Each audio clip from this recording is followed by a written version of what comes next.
The thing that really attracted Snoop to the club was he could see the connections between Swansea and the areas where he grew up, and he liked that story of us being effectively an underdog and him playing his part in trying to make us compete. It's more difficult for Luka because obviously he's got playing commitments. He is the most dedicated athlete you'll ever meet, the best role model you could ever wish to be associated with from a playing perspective, and that provides with a real opportunity to drive that performance on the playing side across the club and the academy. We went through line by line and ultimately just put pressure on individuals to justify every area of expenditure within their budget. Huge amount on external cleaning of the facilities, window cleaning. A huge amount being like 50 grand? 300 grand, yeah.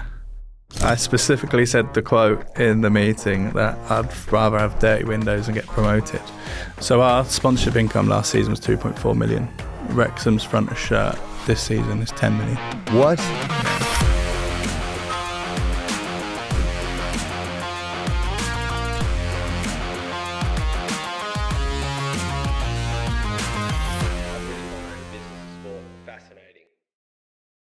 Tom, it is so good to have you in the studio. So thank you for joining us. Thanks for having me. Great to be here. I fall down some pretty deep holes sometimes when I prepare for these shows.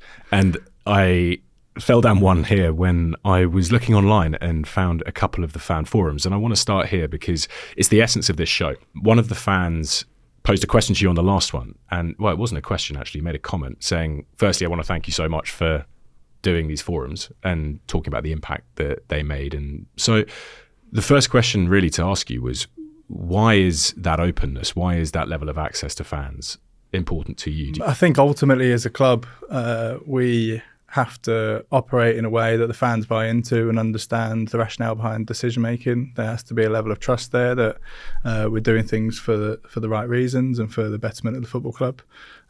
We set out, when I came into the football club, our kind of 5 core strategic pillars. And the first one of those is authenticity, and that is all around communicating authentically, telling our story authentically. But ultimately, the fans are at the heart of everything we do. We're making decisions that we want to improve the football club, to drive us forward, to reach our goals. And they have to play a part in that process. So it's a hugely costly exercise to support a football club, particularly one that's based where we are geographically. And they have the right to ask those questions, and we'll always be as open and honest as we can in answering them. What's the question that you could get that you most dread getting?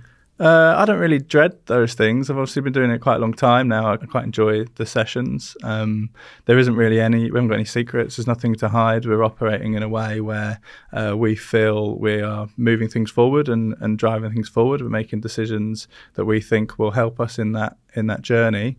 So there's not really anything you dread. There's difficult questions. There's ones where supporters at certain times might not like the answer or might not agree with the rationale behind a decision, but everything we do is to make improvements and hopefully to achieve our ambitions and move things in the right direction. Do you have to find the balance between opening the door and letting them walk completely through it? To an extent, but the reality is we all want the same thing. There's not one person within the building that doesn't want the club to be successful. The fans want us to be successful. And I think having an understanding of what the route to that success looks like, and it isn't just spending money on players continually, because it's impossible to do that within the regulations. So we have to have a clear strategy and a plan. We have to be able to communicate that. There has to be an understanding of all the aspects of what success looks like, and fans play a key part of that. Ultimately, if we're operating in a way that doesn't provide a great experience, if we're not offering good product on the pitch, if we're not operating in a way where they have an understanding of where we're going and what we're doing and what it looks like, then they won't come. They won't support the team. They'll become more distant. They'll become more disengaged. And I think the club's seen that in recent history. So they'll play a huge part in our journey moving forward. And the only way we'll be successful, the only way we'll get to where we want to get to, is if we're all pulling in the same direction. That's supporters, that's staff, that's ownership, that's the players. And it goes across the board. So that togetherness, it really underpins everything that we do. One of the other pillars that we put in place was cymdaithus, which is a Welsh word which kind of means fellowship. But for us, we saw that as that real community, unity, pride of the local area. And the fans are a huge part of that. Fans will obviously have a greater emotional connection to players, but we have that as well internally, the people we see every day. Looking at the depth of that, what are you actually responsible for in the job? So I'm responsible for the day-to-day running of the football club. So that covers all aspects, football side and non-football side. So I split my time across our 3 sites, predominantly at the stadium and the training ground. I'll have meetings with the manager. Obviously, all of our core department heads report into me. And ultimately, it's really trying to pull all of those people together to make sure there's a real clear vision. I think when I came into the club 9 months ago, you go obviously through an initial phase of assessment. What are we doing? What's working well? What's not? And there were some really core themes that came back through those discussions around not understanding what the club's strategy was, not having clear visibility of what financial controls were in place, and ultimately not really feeling a part of what we were doing. Those 2 things had become detached. And so that's probably been one of the biggest challenges over this period, is to try and bring everybody together, to make them feel a part of the process, to understand that doing your individual roles, whatever that might be, whether you're a cleaner or you work in the commercial team, you work in the ticket office, you play a part in us moving forward and getting to where we want to be, which obviously is competing at the top end of the championship. So you are looking across the performance side, you are looking across the business side. You had Richard Montague in place, who I saw a big part of some of those fan forums when I was watching, but he's no longer there now. I read that those responsibilities for the sporting director, or whatever the official title was, have been split now between you as it and the head of recruitment. So why does that happen? Do you think that a total focus on that performance side wasn't necessarily required within this current structure? Yeah, I mean, the reality is the club changed a lot over that period of time. Rich was recruited under the previous ownership, and the club model had changed through that period of transition. The chairman left, and the way we operated changed significantly in that time. Adam was always responsible for recruitment. He's done a really good job in attracting the players, and obviously my role in that process is to do the negotiations and make sure we're getting the right deal for the football club. What do you know now that you wish you'd known when you joined 9 months ago? If you could call yourself up and say, Tom, you should know this before you start, what is that thing? I mean, we've been on a crazy journey. And to be fair, this is probably the first time I've had an opportunity to stop and take stock of where we are in 9 months. We've obviously had Luka join. We've had Snoop join. How does that happen? Our ownership group are obviously predominantly American-based. They've got a large-ranging business network, and one of those associates is a guy called Scott, who oversees a company called Legends. And he made the introduction to both Snoop and Luka and bought into the vision of the club. In terms of that process with Snoop, it obviously started through that introduction. There was a number of meetings that took place predominantly in America. And our ownership group obviously had some dealings with his team and then eventually with him. And yeah, he was extremely excited about the project from day one. He's a huge sports fan. He loves the idea of owning a football club. I think particularly in America, there's very few African-American owners of clubs, and he sees that as a real privilege. But he also wants to be part of creating a winning team and a winning environment, and whatever role he can play in that, he's really excited by. So yeah, those discussions took place. We were speaking to his team for it felt like a long time, but in reality, it was quite a short period of time. And then he bought in the summer. So yeah, his son's been over to a game recently, which was a great experience. He really enjoyed his time with us, and yeah, we ended up with Snoop on FaceTime in the tunnel after the game, just talking about the game and when he's going to come over and all that sort of stuff. When is he going to come over? Next year. And Luka, I mean, a bit harder for Luka. Yeah, it's more difficult for Luka because obviously he's got playing commitments, and he is the most dedicated athlete you'll ever meet. You don't play at the level he's playing at the age that he is unless you commit your life fully to that pursuit of excellence all the time. And obviously that is one of the reasons why we wanted to bring him on board. He is the best role model you could ever wish to be associated with from a playing perspective, and that provides with a real opportunity to drive that performance on the playing side across the club and the academy. What is it about Swansea that makes Snoop Dogg and Luka Modric want to invest? I think they're probably slightly different. I think they're both excited by the project in general. Luka is obviously getting towards the end of his career. He's really interested in the business side of the game. He's obviously lived a reasonably sheltered life, in that his whole focus has been on playing and performance and being at the best possible physical shape he could be to be able to compete. I think as he gets towards the end of his career, he's interested in all the parts of the game that he's never seen before. How do football clubs run? What does it look like? And what is that next step post-retirement? Whereas Snoop just loves sport. Like I said, he loves the idea of being involved. He loves watching the games and loves the fact that it's his club and he can come in and ramp the fans up and hopefully play his part in our next phase of our success. From a business perspective, is it a needle mover having Snoop? Do commercial partners want to partner with you more? Do more fans want to come? Did more shirts get sold? Does it move the needle financially? Yeah, all of those things. Yeah, so our total audience, if you look at the club's social following, Luka's and Snoop's, is more than any club in the Premier League. We've got 281 million followers that we can access within a few minutes. So it gives us a huge audience that we can market to, a global audience that we can market to. But it's also opened up to bigger brands, to new opportunities, and our job now really is to navigate what's the best route for us to take. How do we have the biggest impact on the club? And do they give you access to their socials? So, because I mean, if you're going to nitpick, which I would do if I was listening to a podcast like this, 281 million. How much of that is Swansea? Yeah, I mean, we can, as long as it makes commercial sense for the football club, we can do collaborations with Snoop and with Luka. Wow, and they'll do that. Yeah, we've done quite a few with Snoop already. Yeah. And what are the results? Huge. I mean, we've had a record 3 months for retail. We're also just about to launch this new retail range with Death Row as a collaboration, which is dropping tonight. Huge amount of excitement already. The manager's been wearing some of the stuff, and there's a real interest, I think, not just locally but globally. And yeah, it just provides a huge amount of opportunity. I mean, the sponsors we're speaking to now, we would never have been able to access before. We've had offers for deals that in one sponsorship arrangement would be more than our total commercial income for the last year. Wow. A traditional way of looking at football now, particularly with, if I can call it, an infiltration of outside cash that comes with big personal profiles and brands, purists can look at it in a negative light. But if you do it right, it's the needle mover to release some of the pressure that you have as an operator in a football club, where you now have to continue building a better business, right? Yeah, and the reality is, I think, first of all, it comes down to whether you do things in an authentic way. We want to be respectful of the club, the city. We want to celebrate everything that makes Swansea special. We can't lose that through these partnerships and how they work.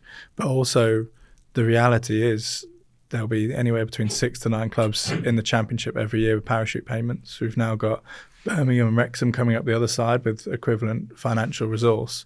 And we can't physically compete financially within the regulations unless we generate more income. So tell us about, you got that great example. This will come out when Death Row is fresh. Yeah.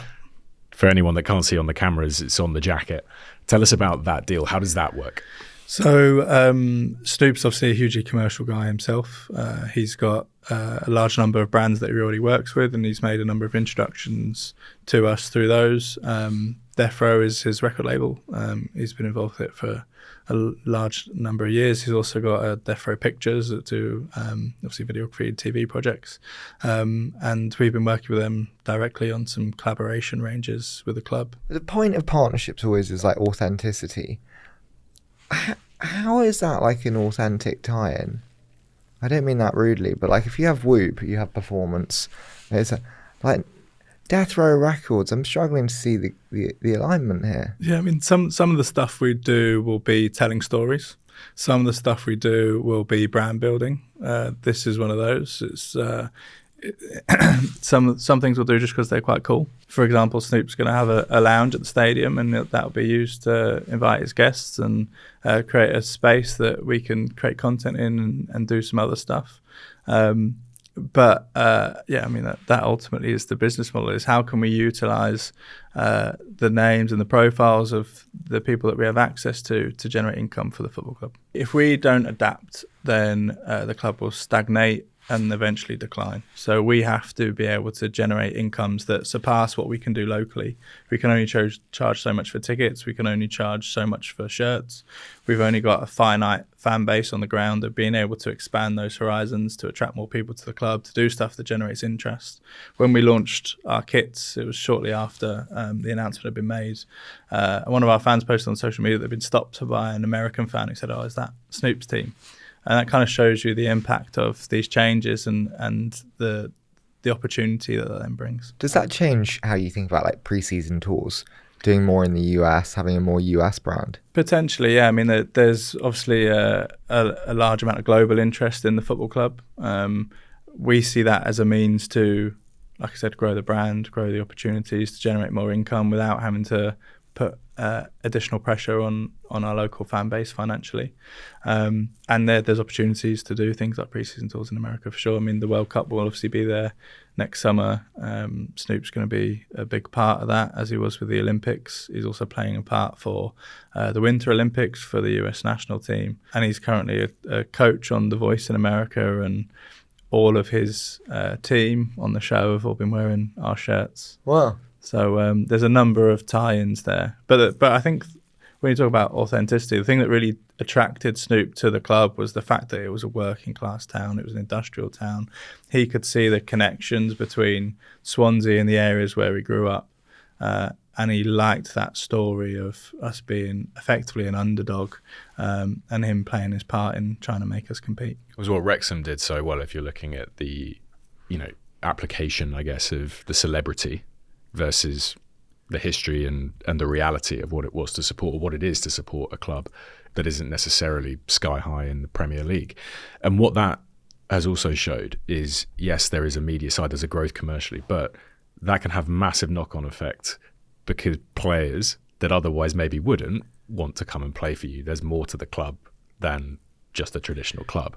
So for you now, if you start doing these things, it does open up significant opportunity on performance that goes beyond money, just from an attractiveness perspective. Yeah, absolutely. The attraction to the club doesn't really hold any bounds. It attracts better members of staff, it attracts better players, it attracts more fans, and ultimately allows us to generate more income that we can continue to invest in the team and hopefully move forward. How much do you benefit from where you are? So you've got Swansea and Cardiff in Wales, two teams that have been in the Premier League very recently. You capture, I'd imagine, a huge proportion of that local area. How much does that drive the opportunities that you have to develop the business side of the club? Yeah, I mean, we've got a huge catchment area. We are obviously the most westerly professional club. We're a one-club city. I think from a branding perspective, the fact that it's a one-club city, it's very rare that you've then got, obviously, the logo being a swan and being Swansea. It's a huge opportunity for us. The fan base is large. I think you naturally, when you come out of the Premier League, you get, unless you go straight back up, fans get more and more disengaged over time. And ultimately what we hope we've done within the last 9 months is provide that hope back that we're moving in the right direction, that there's something they then get behind, and ultimately something they can be proud of. That comes with responsibility. And also I think location provides us with a huge opportunity when we're talking about players. Everybody who comes to Swansea generally moves there. We don't have players coming in and commuting large distances and spending a lot of time away from their family. They generally move their families to the area. They integrate in the community. We are a family club at heart, and you can feel that as soon as you come to the stadium. I felt it from my first day there. It just felt like home. It felt like a really welcoming city, and yeah, it's a great place for us to celebrate. Speaking of the community and them rallying around, ticket sales are often a big revenue stream for a lot of clubs. 21.5 million in 2024 turnover. I'd just love to understand, what does the makeup of that revenue look like? What's the number one revenue driver today? We were second from bottom in the Championship for matchday income last season. It's because your ticket prices are so cheap. Our prices are low. It's a working class area. And that's a balance that we have to strike as a football club. We want to, and that's the reason for us doing stuff further afield, is we want to be true to that. We want to offer a product that provides value and that people get behind. But also we want to be able to generate the income that enables us to compete. So our sponsorship income last season was 2.4 million. Wrexham's front of shirt this season is 10 million. What? Yeah, so there's a huge opportunity there for us to move the dial. We're already on course to have a record year this year in terms of partnerships. How much does it cost to sponsor your front of shirt? Significantly less than that. I mean, that 2.4 million is our total sponsorship income for the whole club for the season. Okay, so we've got 2.4 mil from sponsorships. We've got 400k per game from tickets. What else are we missing? In terms of income? Yeah. So you'll have hospitality on top of that, about 2 million a year. We effectively have about 2,000 hospitality covers a game. Stadium is one of our biggest assets. Currently looking at the opportunity to purchase that, which would give us some more flexibility. Do you do much out of match events? The big thing that everyone wants to do is like, we want capacity when there's no games. We want weddings and everything in between. Yeah, I mean, we do a large number of events at the stadium. Yeah. They're tied up within our catering agreement. The big area where we see us being able to move the dial in terms of the stadium is around the building of a new fan zone. So we've had a large number of discussions on that. We're due to go to the council with planning in the next few months, and that will see us create a new, effectively an event space on the south side of the stadium with a large capacity that we can use to improve the matchday experience, to start to drive some of those numbers up in terms of secondary spend, but also as an event space that we can use on non-match days to attract more people to the stadium. How big's your content team? We are currently at 5 members of staff, and we're recruiting for 2. Because I'm just like, what we said is that ticket prices are too low. We're not going to get that much more money out of them. The value extraction is harder versus plowing money into content, becoming a media company, and monetizing the shit out of a global audience that Snoop and Luka Modric allow. Why would that not be the go-to? That is effectively the business model, but that content isn't being produced by our team on the ground. We're working with external partners through some large broadcasters in America and through Death Row Pictures to create that. But do you think that's right? What do you mean? Well, like, I would want training sessions captured behind the scenes. We're doing that as well. So there's currently 2 new videographers that we're advertising for to create more content on the ground, and that'll form part of our content strategy moving forward. So those 5 have been supplemented by 2 additional videographers, and we've also invested in kit over this period. So I don't know if you saw in the build up to the Man City game, we put out an Inside the Swans video, which is effectively like our kind of internal docuseries view of matches, and we've now started included within that content from pre-match meetings and from the dressing room. So there's cameras that are fixed within those sites to enable us to get content. Yeah. So that series showed effectively that build up to the game. So it showed some sessions from training, it showed the pre-match meeting, it shows obviously the highlights from the game, and then what was said to the team at halftime, which ultimately led to our comeback in the second half. Because your biggest challenge now, like many football clubs, is everyone looks at media as this massive opportunity, and it is. But you can't just rehash what's already been done. You can't just do another welcome to Wrexham. Yeah, and the club has been built on being different. That's what ultimately led to our success initially. It was a different style of play, and ultimately now that is the challenge: is how do we match a business model that we know works with the story of the club and do it in our own unique way that makes sense, that is authentic, that people buy into and understand. That is the challenge and the daily decisions that we have to make across the board. You have a fragmented ownership structure now. I mean, we talk about Luka, we talk about Snoop, and then there's obviously kind of more concentrated holders as well. How does that communication look like between you and then what is a fragmented shareholder base? Yeah, I wouldn't say it's fragmented at all. We have access to a large number of individuals that are on the board. All are hugely successful in their own rights. All are hugely engaged in the football club. Ultimately, we have 2 primary shareholders that oversee the kind of core decision making on behalf of the board, and that's Jason and Brett. But I speak to all members of the board regularly at differing levels. They're all engaged, they all come to games. You had a board meeting earlier this week, and they're all active and having their input in the club and the direction that we're going in. And if you bring all of the economic discussion together, what it nets out at is, as you said, 21.5-ish million on the last accounts, but still a 15+ million deficit. Yes. So, like many clubs, a significant problem to run, because that, I would imagine, has to be owner financed. Yes. How did they come into this, trying to look at changing that? We're working towards becoming more sustainable. Obviously, that's a difficult task. The first part of that was an operational review, which I undertook over the first 6 months of my time at the club. That's led to us saving 3.9 million year on year in terms of OPEX savings. How? That's a Mixture of restructuring, so some of that will be people. It was a line-by-line budgetary review across the board. Obviously, when you've been in the Premier League and without those strong financial measures coming out of the Premier League, a lot of those habits and behaviours have existed over time, and it was a case of asking the questions and saying, does this make us more competitive? Was it mismanaged? I don't think it was managed financially as tightly as it could have been, no. I think what happens when you go to the Premier League is the small decisions become less important, particularly the financial ones, and you become, obviously my background, my first club was Portsmouth. I joined when they were in the Premier League. I was there on a year's placement originally, and 3 months into that we went into administration, and that obviously focuses your mind on every penny spent had to be invested in the club to make sure that we survived. That was my background. That's what's kind of stuck with me all the way through the various clubs I've been at. And I think when you go into the Premier League and you're talking about hundreds of millions in central revenue and players on 30, 40, 50, 60 grand a week, the decision around whether you clean the windows or don't, or whether you have however many vehicles or you don't, become less important because they're compared to much larger levels of expenditure. Seeing a club go into administration is a rare purview to have for anyone. Yeah. What did you take away from that experience, especially being so young and formative? Yeah, well, it happened twice. So I was there for 4 years. We went to administration twice. So I joined as a placement year originally. So I went in and the agreement was I'd work in every department, which I did for a period of time. Quite quickly, the club went into administration. Did they pay you? Yeah, so it was a paid placement. I was getting paid.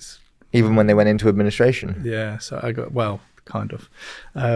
So I was getting paid peanuts, and they basically called all staff in individually, and they called me in and said, I'll always remember the phrase. He said, you'll be getting more out of this than we will. So you'll probably lose your job when we do the rounds of redundancies. For whatever reason, I ended up staying, so I survived that initial administration. I continued to work there through my final year. It actually provided me with a great opportunity because obviously the more people that left the business, the more work that was required, and I ended up effectively taking on a load of additional responsibility at a really early age. Was that just financial mismanagement? Yeah, I mean the club. I mean, no other Premier League club probably ever will go into administration. It was just effectively overstretching and overspending on players. Whew. So I ended up staying there. Did a joint year from my final year of uni, and then went on full time. And we were rebuilding the club to try and get back in the Premier League. In the Championship at the time, we were reasonably competitive. And then the club went into administration again. That time it was issues with ownership, and then effectively not being able to continue on the investment plan that they'd put in place.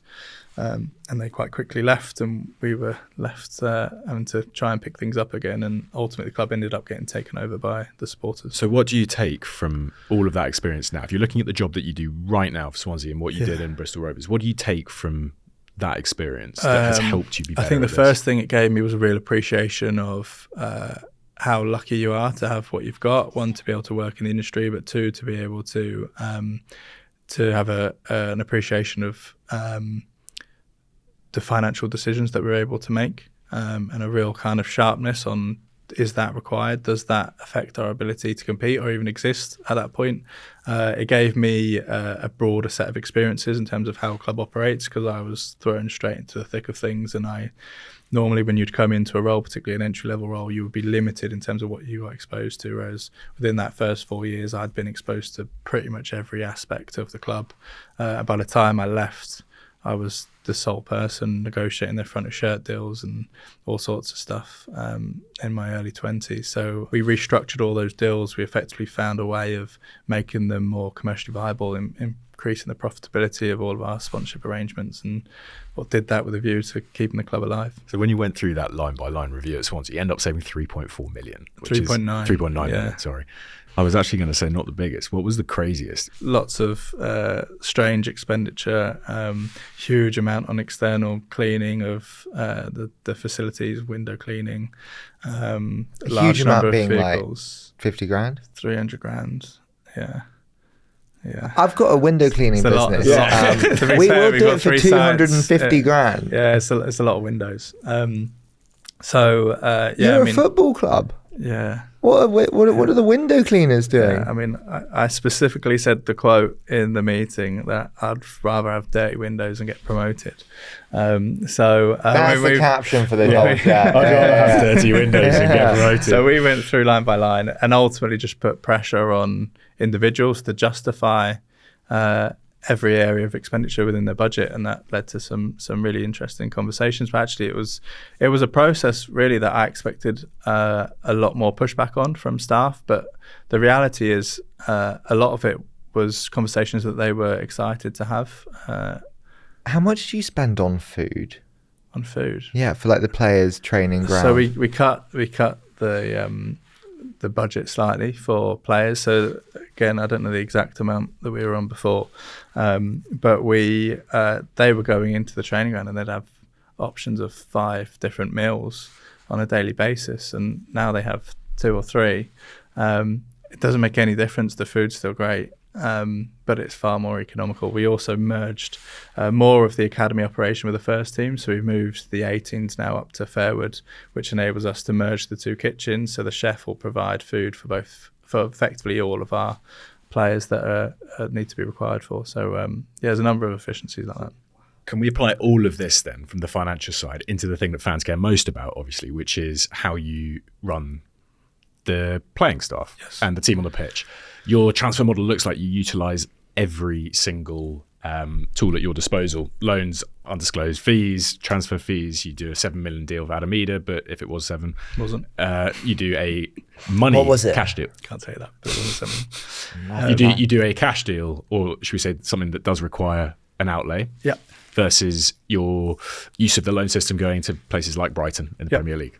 How do you look to build that squad, and where do you find the balance between what you will spend and what you will put into, should we say, short-term development? Yeah, I mean, it is a case of balance. We came into the summer transfer window with a really clear plan of what we wanted to achieve. I think we ticked the boxes in that area. Ultimately, we've got a player trading model that we have to invest in. We have to make sure that there's assets within the squad, and we've got a large number of those currently. I think we paid fees for 5 players in the summer. That's then supported by loans. Swansea's operated off a player trading model for a long time. We've averaged 11 million in player trading profit over the last 10 years on an annual basis, and ultimately that trading is what enables us to continue to compete within the league. I think every club in the world is a selling club to an extent. There's always somebody bigger, unless you're Real Madrid, probably is the only example. So we will have to sell players at a certain moment in time, but I think having contractual protection so that we sell them on our terms is really important, and we've worked really hard over the last 6 months to make sure that we've got that. And then selling players that enable us to continue moving forward is ultimately what we want to do. So every player will have a price. That every discussion, every negotiation will have a tipping point where it becomes commercially viable for us to do it in order to move forward. I'm so sorry. On the loan side, how are the loans structured in terms of responsibility of player wages? So you get a loanee from a tier 1 club. Who pays the wages? How's that structured? I know it's different on a deal by deal, but what do you want? So we will generally contribute a percentage of the player's wages on the loan. Depends on the player, depends on the experience, depends what he's earning. Sometimes it might be 100% if they're a young player who hasn't really made any first team experiences, it's part of their development, or it might be a lower percentage if they've played first team minutes and they've had other experiences. So we've got players that are on loan with us that we're paying 50% of their wages. We've got others that we're paying a higher percentage. It depends on the player and the individual circumstances. Obviously, you'll also get some players that are part of clubs that get promoted, that get significant wage increases, but potentially aren't expected to be part of the squad. And ultimately, the market dictates what a club will be able to get in terms of a contribution to wages for a loan. Why are some fees announced and some undisclosed? When we see undisclosed, why does that happen? Again, I think it's down to personal circumstances. Lots of what's reported in terms of transfer fees and rumours is incorrect, largely pushed by agents in the main, and sometimes individual clubs if they've got a set agenda. So that's why it can vary. I mean, I think the media and the discussion around player transfers is largely driven by agents. What do you like agents? What, just generally? Yeah, It's a big Like, question. no, but like, do you think the state of agents today is good? The reality is there's good agents and there's bad agents, just as there is good football owners and bad football owners. The environment on agents varies greatly. Sometimes there'll be somebody that's known to the player. Sometimes there'll be somebody who's taken advantage of the player. Sometimes they'll be part of an agency and they'll be legitimate and they'll have kind of a knowledge base and support network to enable them to support that player effectively. But it varies. What do you see as the role of a football club now with its players? We talked about beforehand athletes that, we've worked with getting into business and looking at investing. How do you see the club playing a role in this day and age where there is more opportunity? Yeah, I mean, I think we have to support our players. We see our football club as a family. Everybody who comes into it is part of it, and we look after each other and we support each other. And we also try and help people make the right decisions, even once they leave the building. I've still got a really good relationship with lots of people that I've worked with at previous clubs, players and otherwise. And we've seen an example of that this week. Marco, who we signed in the summer, sadly lost his dad unexpectedly. And we've had to support him through that journey. He's gone back home, he's spending time with his family. And that something like that affects the whole building. Like, everybody feels for him. He's a part of our club, he's a part of our family, and by nature of that, his family are a part of our family. So it's been a tough week for us. Manager side, some of the most important parts of any GVZX job, I guess. You had a situation last season, you brought someone in on interim basis, and you give them, I guess, a set amount of games to bide yourself a little bit more time, but also to see how it goes. When Alan Sheehan does really well and you bring them in, how easy is it to make the decision to give the job to an interim rather than look elsewhere? What's the balance you have to strike? Yeah, I mean, it was obviously a live process. Alan had taken caretaker charge before. It wasn't his first stint in charge of the club. He was well known by the ownership group through their interaction since they came in. And ultimately, the results dictated the decision. There was always a point in time where that could be the outcome. He won 5 games in a row in a championship, and that is a real rarity. And so It's pretty solid, isn't it? Yeah, You'd be pissed if you were sacked after that. Especially when it's literally your job interview. Yeah. So yeah, I mean, you can't question the results. The team bought into him culturally. It was a really good fit for us, and he's done a brilliant job so far. How important is it to balance what I would say is playing style versus winning? Can be quite hard to have both. Yeah, I mean, particularly with a club like Swansea, that part of our identity is playing style. The Swansea way has been something that's been intrinsically important to the football club for a period of time, going back to Roberto Martinez and all through the Premier League era. And ultimately that has probably transitioned over time. And if you speak to a number of different fans, they'll probably tell you a number of different interpretations of what that means. But ultimately there's an expectation for us at our club to have a large percentage of the ball and to build up a possession-based style of football. Since that was first created, and we were kind of leaders in that, particularly in the lower leagues, it's become far more prevalent in the game, and therefore it means it's far more difficult for us to be able to compete, particularly with the size of budget we'll have in the league that we're in, and play that attractive style of football. So it is all about balance. We don't want to have possession for possession's sake. We want to play attractive style of football, but we also want to compete and we want to win games. And so that's something that we constantly review and try and improve on. We were talking before, weren't we, about the success, the incredible names that you've had attached to the club, particularly from a management perspective over the last 15, 20 years. And when you do roll them off, it is, it's your Brendan Rodgers, your Michael Laudrups, your Roberto Martinez. Yeah. When you go into this and, you kind of look at your recruitment strategies and trying to attract people, how much does history play a role in it and the ability that you've had previously? to develop people in positions? Yeah, I mean that plays a part. We have to pitch to players. Ultimately, if you want players that are going to improve you, they're players that come with generally other interests. And so for us, we have to sell the project, and that'll be the history of the football club. It'll be the city and the area. It'll be the way that we want to play football and how they fit within the systems that we want to play. It'll be the manager and the coaching staff and the core relationships that they'll have. And then it'll be some of the bigger stuff around the ownership. And Luka's obviously played a key part in our recruitment strategy. Will he get involved in recruiting? He'll get involved in some of that process. So particularly around speaking to players as part of the recruitment process. So he'll call them up. He'll talk to them about the club, about how they fit within our strategy, about why it's the right choice for them.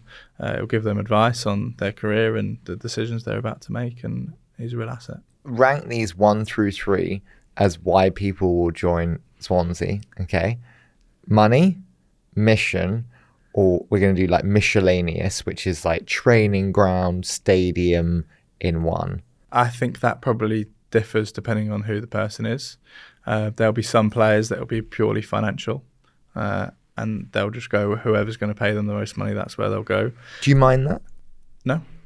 I mean, ultimately, you have a very short career as a player, and if that's what motivates the individual, then it's their prerogative to decide where they go that's most financially viable for them. That's up to them. Our job is to create a compelling concept that enables them to earn enough money that they feel comfortable, to give them a project that they can buy into in terms of the city and the training ground and all the other bits that we can buy into, that this is the right place for me. And getting a call from a Ballon d'Or winner, 5 times Champions League winner, it helps. Like legend. Yeah, it helps. Isn't bad. Yeah. What about Snoop? Snoop, That'd be even cooler. I'd be worried about giving him free rein to recruit. No, Snoop's been involved as well.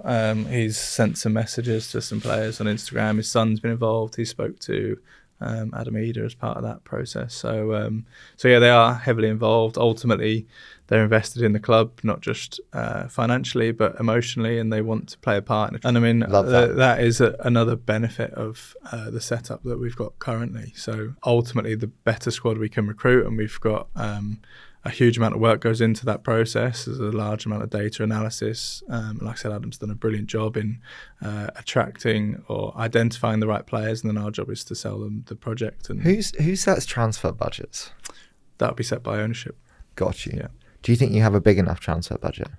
I mean, ultimately, we are confined by the regulation. So it's regulatory that confines you, not ownership? A bit of both.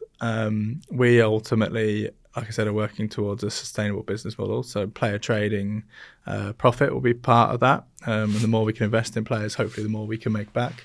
But we're also constrained by PSR regulations. So we can only lose 13 million annually over a 3-year period. When will it be break even, do we think?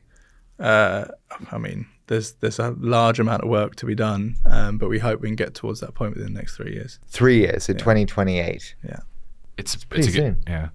It's a good time to look more broadly, because for the final bit, I think it's important to say that while you're doing all of this at a local level, in an individual club, you exist in a bigger system. The football regulator has just started. There's going to be much more financial regulation, as you've just referenced, to help clubs try and achieve what you're trying to do. How important do you see this, both for you as a club, but as a league as well, or as a pyramid? Yeah, I mean, there's a huge amount of focus from the league on growing not just their brand, but the brands of their clubs. And we're probably a key part of that movement now. Ultimately, it's not sustainable for clubs to continue to lose large amounts of money, and we need to be able to generate enough income that enables us to compete and move things forward without a reliance on ownership investment. And we're trying to build a model now that enables us to do that. We don't want to be increasing ticket prices to an unsustainable level. We're playing Coventry on Boxing Day, and they're charging us £45 for to watch Coventry adult ticket. So we don't want to be that club. We want to continue to offer affordable prices. We want to be able to do that in a way that enables us to still compete and to generate incomes and to be more sustainable. Would you say that is your greatest challenge? Because it really shows, when you said earlier you were the second bottom in the league for that revenue, and you're looking at where you are and you're looking at purely from a locational base and kind of an economic position, the restrictions that you have placed on you, you still got to operate in a system where the majority may not have to deal with those same things, yet you're under the same rules, you're under the same regulations. Yeah.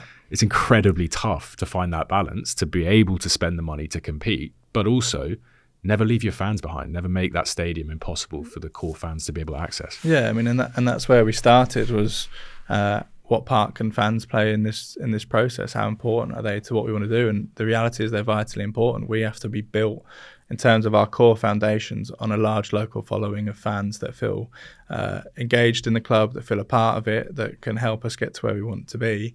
And we have to do stuff then that is different from other clubs and that diversifies us to enable us to generate income that supports our on-field ambitions, that isn't just raising ticket prices, raising prices of hospitality and everything else. What do you think about parachute payments? They are the biggest factor in driving inflation within the Championship. So not a fan. Not how they work currently. No. How would you restructure them to work better? I think it's really difficult. We're obviously a club that's been in the Premier League. We've benefited from parachute payments coming back down. But the reality is the disparity now between what a non-parachute payment club receives in the Championship and what the clubs with parachute payments receive is huge. And so that, like I said, ultimately drives inflation because there's a constant pressure from all clubs to try and compete and to invest in the team. And clubs coming down into the Championship will ultimately set the bar in terms of what the top earners are getting within the league. So there's a balancing act there. You can't have...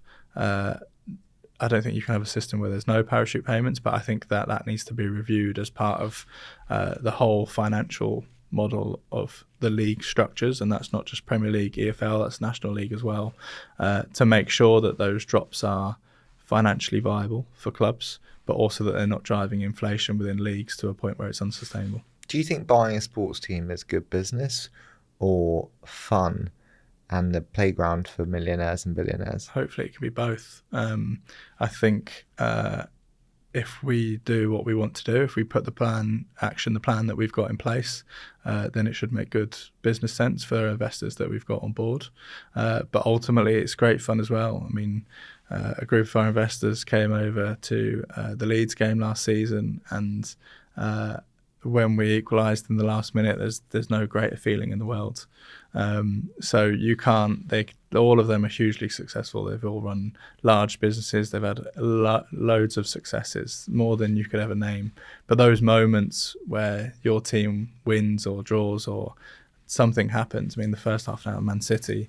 If you sit there as an owner, somebody's invested in the club, and that's your team, and we've taken on one of the best teams in the world for half an hour and really controlled the game and we give a really good account of ourselves. There's no better feeling in the world. How much do I need to invest in Swansea? How much have you got? I'm not answering that. Well done. The first person to pose a question to him on the show. You can't ask that question. You won't answer it. You don't own your stadium, do you?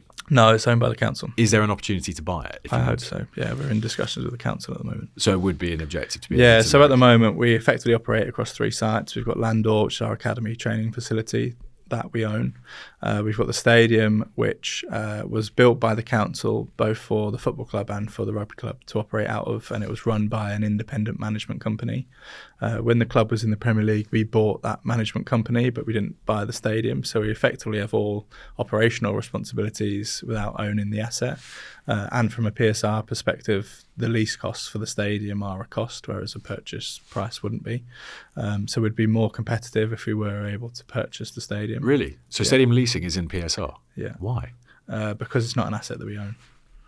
But it's an asset that you have to have sorry, to be able to perform the duties of your license. Yeah, so all the costs associated with that are all ours, but none of the benefits. So that's ultimately something that we're trying to work with the council on at the moment.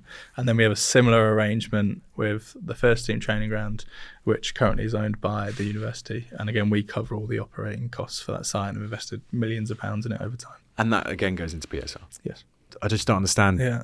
So it's one of the complexities of the rule. So can't you shift structures? If I was an ownership structure, can we create a second holding company that is an events business where we could offset the cost there and so it's not borne by the club, and then it's only borne by owners. Like there is financial structures that you could do this with. The short answer is no, because where there are clubs that have tried to circumnavigate the rules, and ultimately you have to be charging market rates where there's intercompany relationships. So they will get assessed independently by the league, and they'll come up with a fair valuation. So in theory, no. I'm sure there are clubs that bend the rules and try and come up with creative ways to. If you could bend one rule, which rule would you bend? I don't think it's a good precedent set to be bending rules at all. We want to comply with the rules ultimately, and we want to generate more income that enables us to compete. That's the reality. You just asked me how much cash I had. Yeah. Bending a rule seems like an amateur. If you want to change a rule, then the one that I would change is having more not VAR, but a version of VAR in the Championship. Oh, interesting. What do you mean by that? So there's a new system that I understand is going to be trialled shortly, where there's effectively like a review type scenario. So we had a game recently where we should have had a penalty in the second half, and it would have been a red card. Missed by all the officials. The linesman said he was looking at the guy's feet and didn't see the fact that he'd been yanked back. Ultimately, that's cost us 2 points. It was a flat decision that's cost us 2 points. Everybody in the stadium saw it, apart from the officials. And if you had the opportunity to do a review, even if it's one a game, the officials, when they watched it back, would have seen it and would have come to the correct decision. You gotta love the excuse though. Oh, sorry, I was looking at his feet, not that. That's my bad. Yeah. So yeah, I mean, I think there's an opportunity there. The amount of money that's in the game, the fine margins between games, we've seen more draws in the Championship this year than ever before. Being able to make those big calls right is really important. Should we do a quick fire? Go for it. You start. I feel like I've been unfair with questions today. So, can you tell me about Rossi's, please?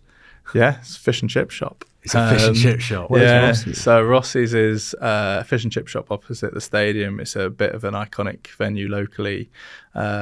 And I'm sure that question came from the fact that when we did the fans forum, a fan basically said, so it's like an ongoing joke with our fan base that they don't believe that a signing's real unless they've seen him in Rossi's before the game. So when we announced our last signing of the window on deadline day, we basically superimposed him in Rossi's as part of the announcement. Did you get the fan who asked the question involved in it? So the video basically took that part of the fans forum and then cut to the player in Rossi's. I think having Snoop in Rossi's would be the best though. Yeah, so when we first announced Snoop, lots of people across the city then started using AI to create pictures of him in iconic institutions all over the city.